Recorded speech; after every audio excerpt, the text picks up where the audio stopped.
Hey everyone on YouTube. I'm gonna hopefully get that camera out of your way. There you go. Hey everyone on Instagram and hey everyone on Facebook. I hope everyone is having a really nice Memorial Day weekend. Everyone caught all the races yesterday, Charlotte, the Indy 500, the Monaco, and I hope everyone is staying safe and no DUIs from any of my friends, right? Right? Okay, good. And to those who kind of forget why we have this day is thanks to everyone who sacrificed and gave us this life that we lead because of their service to the country and everything that they did. I know I'm appreciative, and having a brother that was in the military for a long time, I know what's involved. So I do appreciate that. Thank you for everything. So all this week I've been doing the Tales of the Dragon story, and these are some of the stuff that I've experienced over my years, decade plus of going to the Tale of the Dragon with the Viper folks. And I've gone with other people, and those trips have been great too, but these are more specifically for the Viper event because I'm leaving at 4 a.m., actually 3 a.m., to go up to Gatlinburg to the Viper event at Tale of the Dragon this coming weekend. So I wanted to get some of these stories out there and get them to you guys to understand how much fun we have with all of these stories. Hey, Liz. And how much fun we have driving. And although this one is number 4, it's technically the 5th, but because we had a 2A and 2B. But I wanted to get you guys, this is the big one. This is the one that drives Michael, one of the drivers, Mikey, we'll call him, drives him crazy because he's heard it a million times. If you've already heard this story, that's fine. You can bail on it and go check out some of the other ones. But this one is part of my very, very first trip to Tale of the Dragon. Like I said, Chad and Jason had talked me into going to Tale of the Dragon, even though I said, it's only 11 miles. How much driving are we going to do? And I did over 1,000 miles that weekend. So this is sort of the very first day. We get up and we meet folks at Cracker Barrel for breakfast because that's kind of a normal thing to do when you're south of I-70. Cracker Barrel is very normal, or Waffle House, depending on how much you had to drink the night before. And then from Cracker Barrel, we're going to go to Tellico Plains, and we're going to meet at I want to say it's a Shell station, but it might be an Exxon station, just outside of Tellico Plains, which is at the base of Cherahalla Skyway. And we're going to do Skyway to the Dragon to Foothills Parkway. And that's going to be our route for the morning.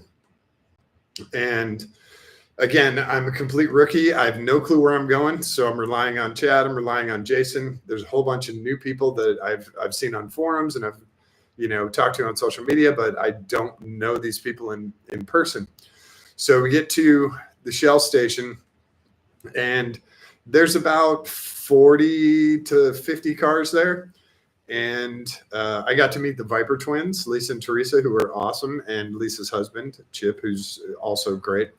Scott Lansford and Matt and all of these other folks.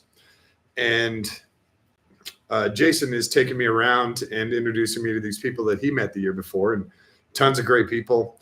And then he's pointing out who not to follow. So during the drives today, there's people you can follow, but he's more concerned that I don't get stuck with someone a little too rambunctious. So he isn't pointing out the people, he's pointing out the cars. So there's a couple different cars that were there.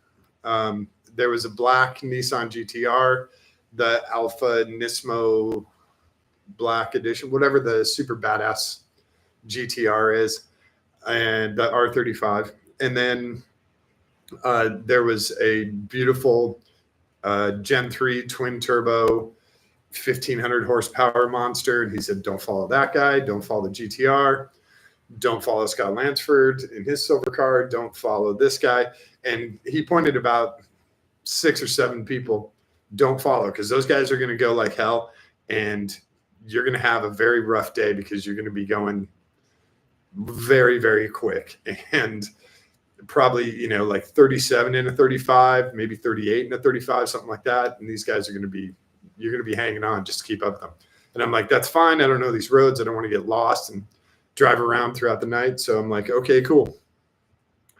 So we pull out and it was kind of cool. One of the other cars stopped traffic so that all the cars could pull out, and it was very, very smooth considering you have 40 plus cars. And the cars all pull out, and I'm about 10 cars back, so I'm going to stay with the main pack, and I'll be okay. And just by the way, I was in my Gen 3. I was not in. I didn't have my Gen 4 yet, so I still have my Gen 3. And we have these radios. At the time, I just had regular Midland GMRS, bubble pack radios is what they call them. And we were all on channel 10 or 10.1, 10A, whatever it was. And so you can have decent communication once the cars are together. Hey, pull into the parking spot to the left, or go around the building, whatever you could call on the radio. So Jason and I had radios, and I had one with Chad, and we were kind of talking back and forth, and I pull out. We start going up, and we're just kind of idling to make sure everyone gets out all at the same time. Like, we don't want any other stragglers. And a voice comes over the radio, and it's Mikey, and he says, hey, you guys, I have a GoPro on the back wing of my GTR. Does someone want to follow me up through Cherahalla? We'll get some really good video. And this is where the discrepancy comes in, and this is where it will always be challenged, because unless you were there, you probably don't know the exact time involved. But in my head, I have it as about 5 seconds to 8 seconds before I replied to Mikey. Jason has it in his mind that it was 0.005 seconds before I clicked the mic. So Mikey says, hey, I got a GoPro on the back of my car. Who wants to follow me through Cherahalla? And whatever the time difference is, I replied, hey, I'll follow you. Not really the smartest move for a complete rookie driver, considering 15 minutes ago, I was told not to follow the black Alfa Nismo GTR with the driver mod. I didn't know at the time, but Mikey raced as well. So now I know. So that's the time discrepancy thing. I did think about it, and I'm like, this probably isn't such a great idea, but I definitely want to have a great time, and I definitely want to drive. So let's do it. Jason said it was absolutely immediate, that he doesn't understand how quickly I could actually pick up the radio and call in. So I called and said, okay, I'll follow you. And Mikey's like, okay, you guys let him come up here. And it's kind of a straight, you can see if there's any oncoming traffic. The car's kind of slowed down, and I pulled in front, and now I'm right behind this GTR, and the GoPro's running. I can see the light flashing. And I pull in behind Mikey, and I go, hey, Mikey, I'm right behind. Boom, and he's gone. I mean, it was instantaneous. It was like a magic trick. And he's gone. And I have a choice. Either I can lead these 40 people on a road I have no clue where we're going, or I can try and follow the crazy guy in the GTR and try and keep up with him, because he does know where the hell he's going. So I have this like conundrum in my head, and I'm like, all right, well, I have to go because I'm not getting lost down here. And those people will know how to get back or get wherever they're going. I dropped gear, and I try and catch Mikey, and he is hauling. This is very early in the morning. There's not a lot of traffic. There's not a lot of Harley guys out there. It is absolute beautiful road. Cherahalla Skyway is the second best road in the U.S., and we are cooking with gas. Gone. And I am doing everything I can to keep up with Mikey. Number one, he knows the roads. Number two, he has a driver mod. Number three, he's thrown down at least 1,000 horsepower in that GTR, probably to all the wheels. So I'm at a major disadvantage trying to keep up with this guy. I have half the horsepower, I have zero experience, and I don't live down there. So I'm doing everything I can. We are going, and the people in my rearview mirror, they get smaller and smaller and smaller and smaller. Pretty soon, it's not there. It's just Mikey and I hauling. We're going up, and we're coming around switchbacks, and I can see in his GTR, and he's got like his wrist over the steering wheel. He's got like an umbrella drink, you know, all the computers doing all the turning, all four wheels, like just smoke coming off of them. Meanwhile, behind, I have both hands on the wheel. I have the veins all rippled out on my arms. Same thing on my left calf. I'm doing everything, just sweat pouring down, even though it's 65 degrees outside. I'm freaking out because I can't lose this guy. Now it's an ego thing. I ditch them. So if I stop, now they're all going to catch up. Oh, you couldn't hang with Mikey? Yeah, now I have to go hauling, absolutely hauling. And we get up to Killboy. So we're at the backside. We're at Deals Gap, not at the pull off on the other side, on the north side. So we're at Deals Gap, and Mikey pulls in, and Killboy looked vastly different. Killboy was basically 2 cargo containers and a gravel parking lot. And that was it. There was I don't think they had power there. I know they didn't have Wi-Fi, and it was very, very basic. So that's how long ago this was. We pull into the gravel parking lot, and Mikey gets out of his car and he stretches and he's like, that was kind of fun. And I pull in my car and I get out and I fall on the ground and I kiss it. And I'm like, oh my God, I'm still alive. I'm still alive. I'm completely dehydrated. I have just massive amounts of adrenaline and endorphins just ripping through my system. I'm shaking. I'm trying to like control myself. And then I think about, okay, well, where is everyone else? About a half hour later, everyone else shows up. That's how far ahead we were of the rest of the group. And it was unbelievable driving. Mikey is an incredible driver, and he knows the roads. So since he knows the roads, I trust him implicitly with that. If he's gonna do it at 38 miles an hour, then I'll do it at 38 miles an hour. But it was absolutely terrifying, but it was thrilling at the same time. I'm sure it's similar to skydiving, same kind of thing.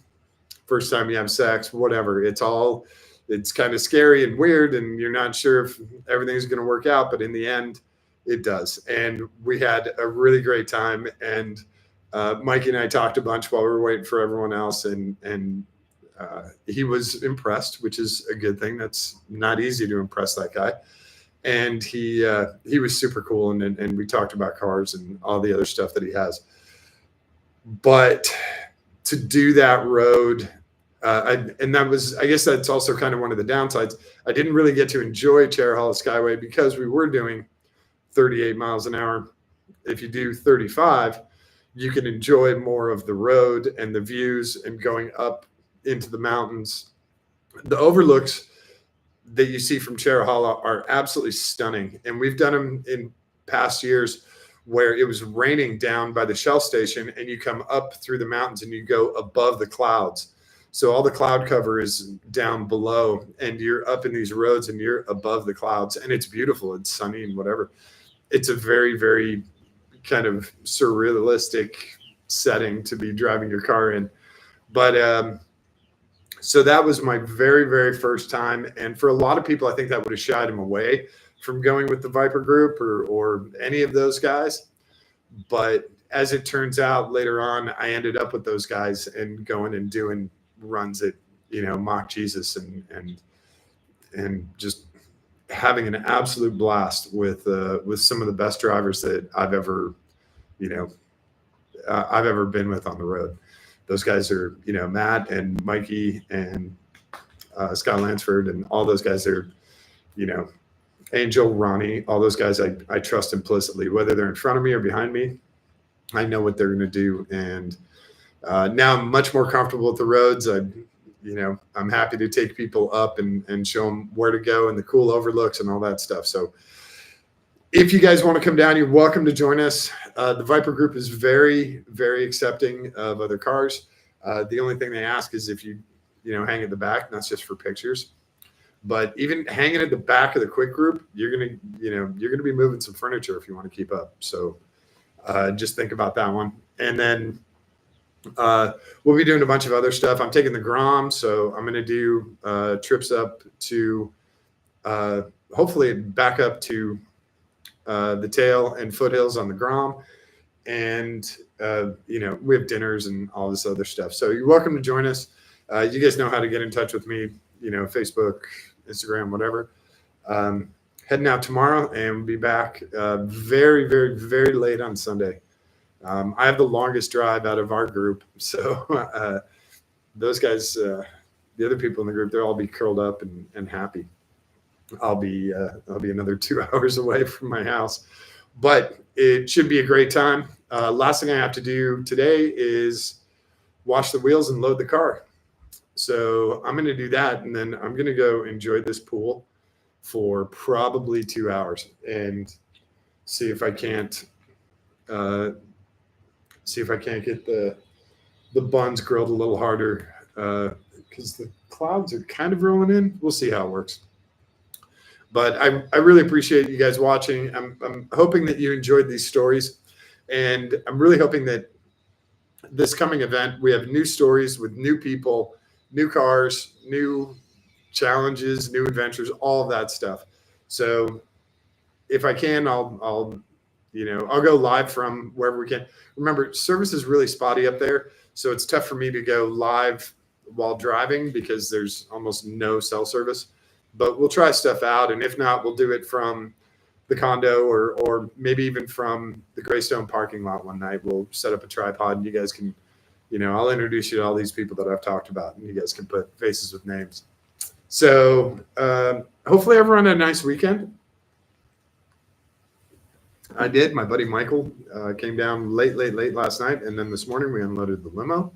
It is here, so that's cool.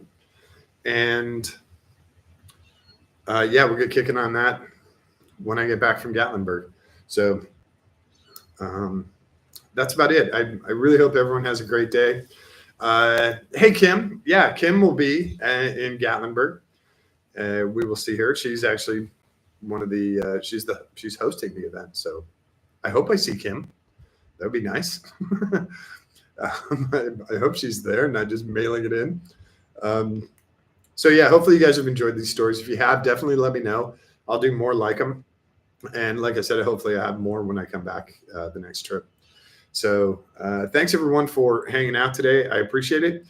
And don't forget to show someone that you love them today. Give them a kiss on the cheek. Give them a kiss on the tip of their nose. Hold their hand. Give it a squeeze while the sun is coming out.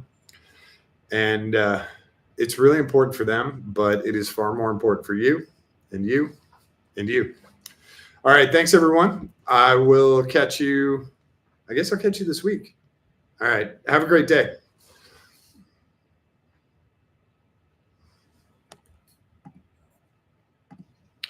All right.